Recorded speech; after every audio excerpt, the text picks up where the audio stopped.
नमस्कार, मैं हूं मौसमी सिंह और वंदे भारत के इस एपिसोड में मैं होंगी आपकी सहयात्री। जनता का मूड 2024 के चुनावी रण के पहले भांपने के लिए हम निकल पड़े हैं रानी कमलापति वंदे भारत एक्सप्रेस पर और इस सफरनामे में हम बेहद रोमांचक रास्ते से गुजरने वाले हैं। जैसे हम निजामुद्दीन से लेकर हबीबगंज का सफर तय करते हैं, क्योंकि हम चंबल की घाटियों से भी गुजरेंगे और धीरे धीरे उत्तर प्रदेश से लेकर मध्य प्रदेश की सियासी परतें भी खोलेंगे। तो हो जाइए तैयार और चलिए मेरे साथ।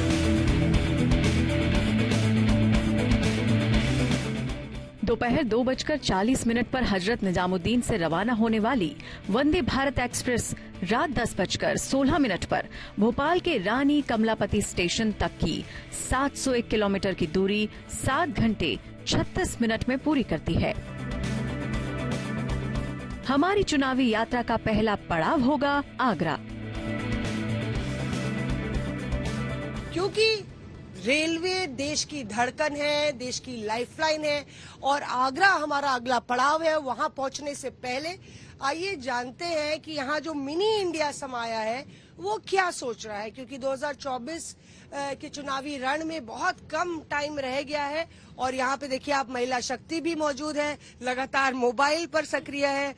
कुछ लोग झांसी से हैं, कुछ भोपाल से हैं, पिता और पुत्र की जोड़ी, और कुछ ग्वालियर से हैं। तो चलिए समा बांध लेते हैं और चर्चा कर लेते हैं। हम चूंकि एमपी से रिलेटिव है, हमने कांग्रेस का और बीजेपी दोनों का देखा है। कांग्रेस हम मतलब जब मैं छोटी थी तब दिग्विजय सिंह जी का वो था, हमने वो देखा है लालटेन वाला समय, और बीजेपी का वाला हम देख रहे हैं सड़क से सब कुछ, तो हम बीजेपी ही चाहते। मोदी ने बहुत अच्छा किया, घर घर रिलायंस का मोबाइल आ गया, सब लोग फोन कर एक दूसरे से संपर्क कर रहे, क्रांति आ गई। मोबाइल आपके पास है कि नहीं मोबाइल? है ना हमारे पास। कहाँ मिला लेती हैं फोन? अब अभी बच्चों को मिला लेते, कहीं भी व्हाट्सएप देख लेते, फेसबुक देख लेते। फेसबुक चला लेती हैं, व्हाट्सएप चला लेती हैं और एक तरीके से पूरी दुनिया से जोड़ लेती हैं। आज तक देख लेते, न्यूज देख लेते। बढ़िया। आज तक अच्छा है। अच्छा है। बीट बॉक्सिंग करते हैं तो हृदय, if I am not wrong, तो हृदय सुना दीजिए अपने स्टाइल में। हाँ, बीट बॉक्सिंग थोड़ी सी सुना देता हूँ।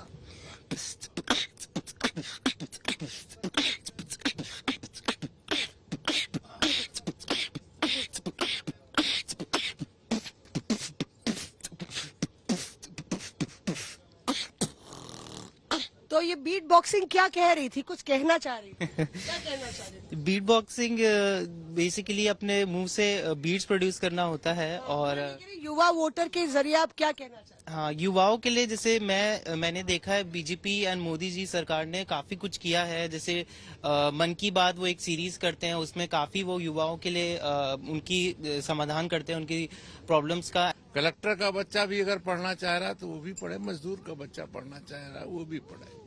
ये इस ओर अगर देश बढ़ रहा है तो ये वाकई तरक्की के प्रतीक होंगे।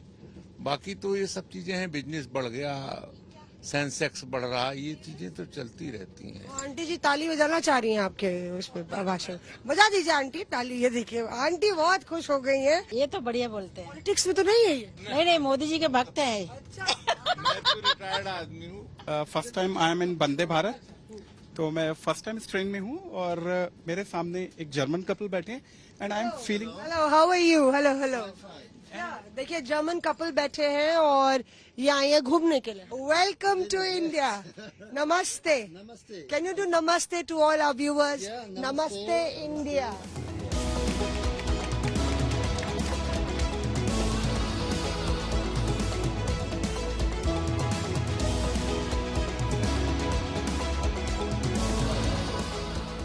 हम लोग अब आगरा पहुंच गए हैं और देखिए टीटी साहब बहुत बहुत धन्यवाद। आप लोग की ट्रेन भी बिल्कुल सुपर है और आप लोग भी सुपर डुपर है। आप भी सुपर डुपर है। Thank you. और देखिए कि हम लोग आगरा पहुंच गए हैं। लगभग समय है 8 बजे, शाम के 8 बजे। आगरा जो है मोहब्बत की नगरी है और यहाँ पे आगरा में सियासी मौसम भी जानेंगे।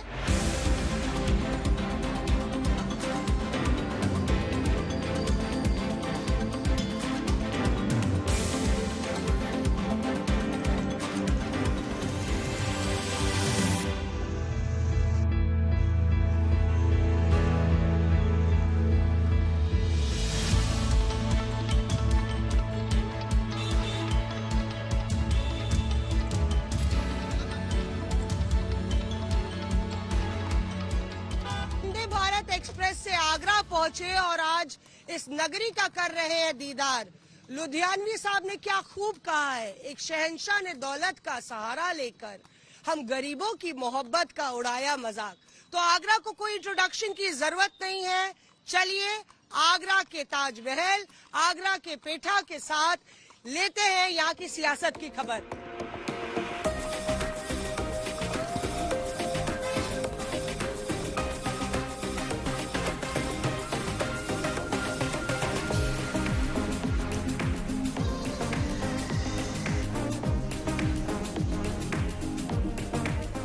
देखिए, पर्यटन के क्षेत्र में तो काम करना यहाँ पे बहुत बाकी है, क्योंकि पूरे विश्व के नक्शे में आगरा एक ऐसी डेस्टिनेशन है जहाँ पे कि ताजमहल की वजह से आगरा को दुनिया जानती है।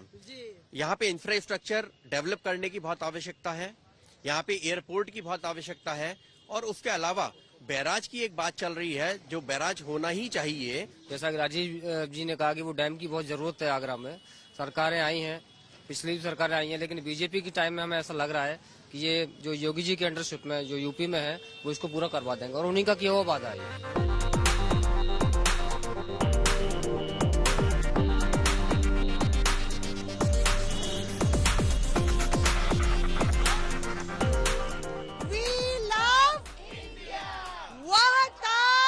Namaste India!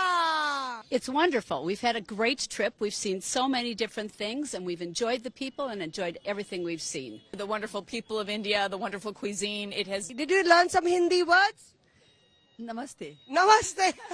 मिनी भारत तो समाया ही है, बल्कि दुनिया के अलग अलग देशों से भी पर्यटक यहाँ पे आते हैं, और एक तरीके से आगरा वाकई में मोहब्बत की नगरी का लुत्फ उठाने का आनंद ही कुछ और है।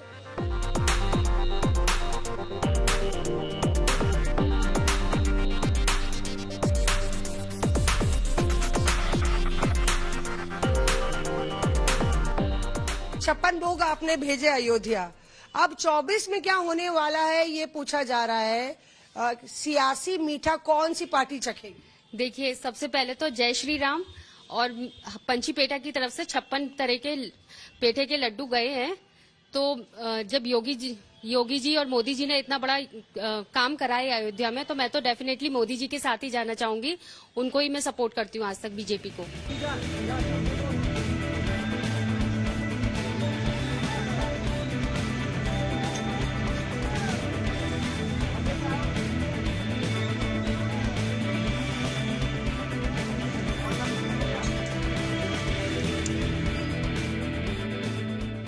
सियासी दल भी ये सोचते होंगे कि उनकी सियासी दुकान भी कुछ ऐसी हो जहां पे कभी शटर डाउन ना हो या फिर शटर ही ना हो।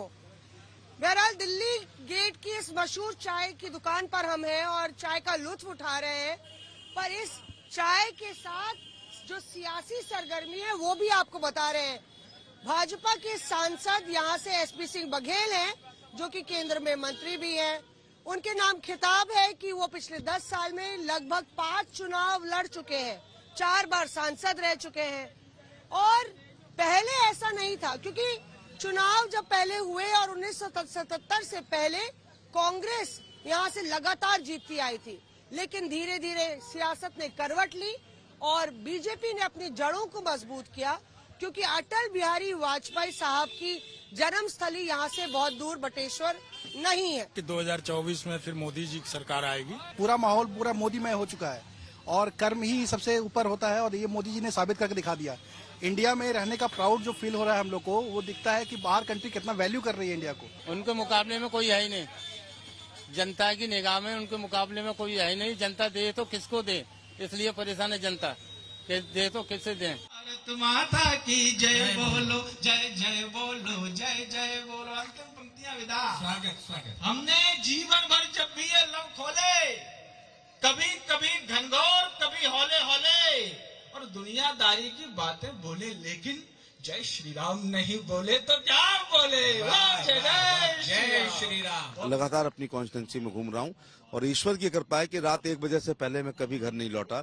लोग कहते हैं कि मैं भैंस के मरने पे भी अपने कार्यकर्ताओं के यहाँ जाता हूँ। मैं कोई शादी ब्याह, 13वीं भागवत कथा, रसिया दंगल, कव्वाली, कुआ पूजन, एकादशी का व्रत का उद्यापन, सड़क, स्कूल, बिजली, पानी, नाली, खरंजा, फाइनल रिपोर्ट, चार्जशीट, बंदूक का लाइसेंस, ये मैं करता हूँ। इसलिए आगरा की जनता प्यार करती है कि न मांझी न रहबर न हक में हवाएं है, कश्ती भी टूटी एक ऐसा सफर है, फकीरी का अपना अलग ही मजा है, न पाने की चिंता न खोने का डर है।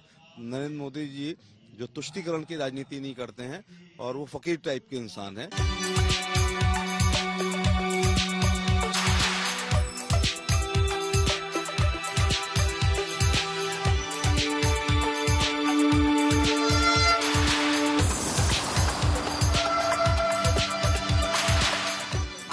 समय हो गया है 7 बजे और आगरा से हम अपने आगे का सफर वंदे भारत एक्सप्रेस से तय करेंगे और जाएंगे ग्वालियर, जहां हम 1 घंटे बाद पहुंचेंगे। तो चलिए।